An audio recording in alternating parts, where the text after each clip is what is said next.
25 वर्षीय नाजिबुर रहमान बोरा और 24 वर्षीय संघमित्रा घोष के बीच लव अफेयर जो शादी में बदल गया और फिर पति पत्नी के बिगड़े संबंध में। इसके बाद इस प्रेम कहानी का अंत सोमवार को भयानक अपराध में बदल गया, जब नाजिबुर रहमान बोरा ने पत्नी के माता पिता और उसकी हत्या कर दी और अपने ही 9 महीने के बच्चे को गोद में लेकर पुलिस के सामने आत्मसमर्पण करने पहुंच गया। पुलिस भी हत्या की इस घटना को सुनकर हैरान थी। ये कहानी है असम के कलाघाट जिले के नाजिबुर और संघमित्रा की। पुलिस के अनुसार पेशे से मैकेनिकल इंजीनियर नाजिबुर और संघमित्रा कोविड महामारी के दौरान जब पूरे देश में लॉकडाउन लगा था, उस दौरान जून 2020 में फेसबुक पर दोस्त बन गए। कुछ ही महीनों में दोस्ती प्यार में बदल गई और उसी साल अक्टूबर में दोनों भागकर कलकत्ता चले गए। संघमित्रा के माता पिता इस शादी से नाराज थे और उन्होंने बेटी को वहां से वापस घर ले आ गए, लेकिन उसने पहले ही कलकत्ता की अदालत में नाजिबुर से शादी कर ली थी। अगले साल संघमित्रा के माता पिता संजीव घोष और जुनू घोष ने खुद की बेटी पर चोरी का आरोप लगाते हुए पुलिस में शिकायत दर्ज कराई,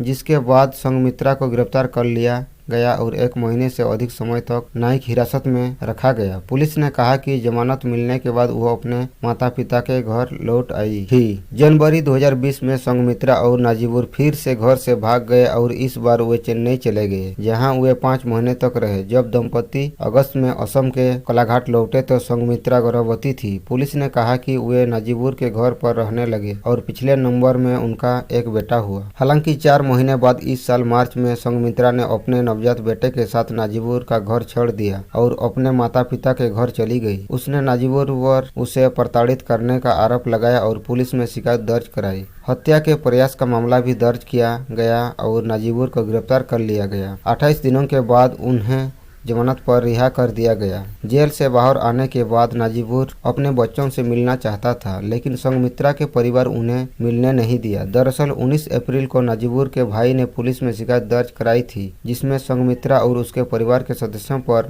नाजिबुर पर हमला करने का आरोप लगाया था। सोमवार 24 जुलाई की दोपहर को जब दोनों पक्षों के बीच तनाव चरम पर पहुंच गया, नाजिबुर ने अपनी पत्नी संघमित्रा और उसके माता पिता की हत्या कर दी। इसके बाद वह अपने 9 महीने बच्चे को लेकर भाग गए। बाद में उसने पुलिस के सामने आत्मसमर्पण कर दिया। घोष के घर पर संघमित्रा और उसके माता पिता के शव चाकू के घाव से बह रहे खून से लथपथ थे। असम पुलिस प्रमुख जीपी सिंह ने ट्वीट किया, आरोपी के खिलाफ हत्या और घर में अतिक्रमण का मामला दर्ज किया गया है। इस जघन्य हत्याकांड की जांच के लिए राज्य CID टीम को लगाया गया। पुलिस ने कहा कि फोरेंसिक टीमों को भी बुलाया गया है और आगे की जांच जारी है। घटना के बारे में मुख्यमंत्री शर्मा ने संवाददाताओं से कहा कि पीड़िता की बहन अंकित को भी आरोपियों ने पीटा था। उन्होंने कहा, घटना के संबंध में उसने मुझे एक पत्र लिखा था, लेकिन मैं उसे भूल गया। आमतौर पर मुझे कई पत्र मिलते हैं, लेकिन मुझे यह नहीं मिला।